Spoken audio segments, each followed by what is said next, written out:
Hello అండి. ఈరోజు వీడియోలో ఎప్పుడైనా కూరగాయలు ఇంట్లో అవైలబిలిటీ లేనప్పుడు, లేదంటే అన్నం మిగిలినప్పుడు ఈ విధంగా కనుక అన్నం తిరగమాత చేసి పెడితే చాలా ఇష్టంగా తింటారు అందరూ. ఒకసారి ట్రై చేయండి. వెల్కమ్ టు అవర్ ఛానల్ రకరకాల రుచులు.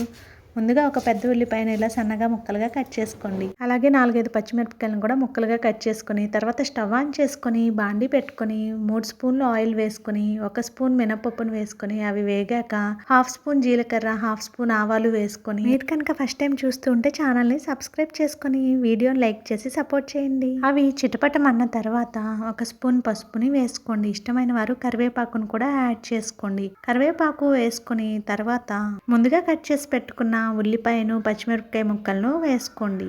ఉల్లిపాయలు బాగా వేగనవసరం లేదు. లైట్గా ఉప్పు యాడ్ చేసుకోండి రుచికి సరిపడినంత. చాలా సింపుల్గా చాలా టేస్టీగా ఉంటుంది. చూడటానికి ఇంత సింపుల్గా ఉన్న రుచి మాత్రం అమోఘంగా ఉంటుంది. తప్పకుండా ట్రై చేయండి. ఉల్లిపాయలు ఈ విధంగా వేగిన తర్వాత ముందుగా ఉడకబెట్టుకున్న 2 కప్పుల రైస్ని యాడ్ చేసుకోండి.